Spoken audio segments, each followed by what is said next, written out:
Bloody Mary. She lived deep in the forest in a tiny cottage and sold herbal remedies for a living. Folks living in town nearby called her Bloody Mary and said she was a witch. None dared to cross the old crone for fear that their cows would go dry, their food stores rot away, before winter their children take sick fever, or any number of terrible things that an angry witch could do to her neighbors. Then the little girls in the village began to disappear, one by one. No one could find out where they had gone. Grief stricken families searched the woods, the local buildings, and all the houses and barns, but there were no signs of the missing girls. A few brave souls went to Bloody Mary's home in the woods to see if the witch had taken the girls, but she denied any knowledge of the disappearances.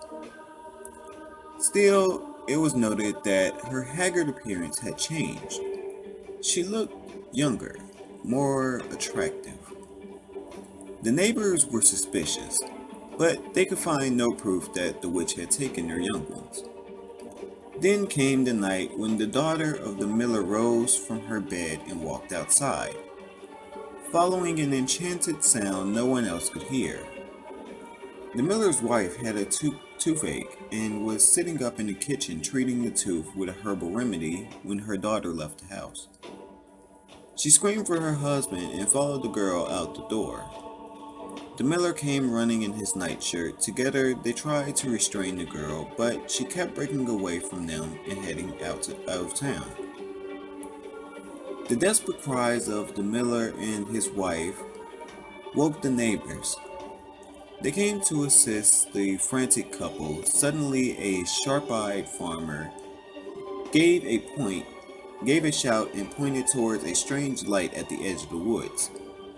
A few townsmen followed him into the field and saw Bloody Mary standing beside a large oak tree, holding a magic wand that was pointed towards the miller's house. She was glowing with an unearthly light as she set her evil spell upon the miller's daughter. The townsmen grabbed their guns and their pitchforks and ran toward the witch. When she heard the commotion, Bloody Mary broke off her spell and fled back into the woods.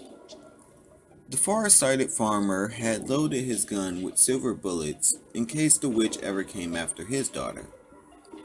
Now he took aim and shot at her. The bullet hit Bloody Mary in the hip, and she fell to the ground. The angry townsmen leapt upon her and carried her back into the field, where they built a huge bonfire and burned her at the stake. As she burned, Bloody Mary screamed a curse at the villagers. If anyone mentioned her name aloud before a mirror, she would send her spirit into revenge upon them for her terrible death. When she was dead, the villagers went to the house in the woods and found the unmarked graves of the little girls the evil witch had murdered. She had used their blood to make her young again. From that day to this, anyone foolish enough to chant Bloody Mary's name 3 times before a darkened mirror will summon the vengeful spirit of the witch. It is said that she will tear their bodies into pieces and rip their souls from their mutilated bodies. The souls of these unfortunate ones will burn in torment as Bloody Mary once had burned, and they will be trapped forever in the mirror.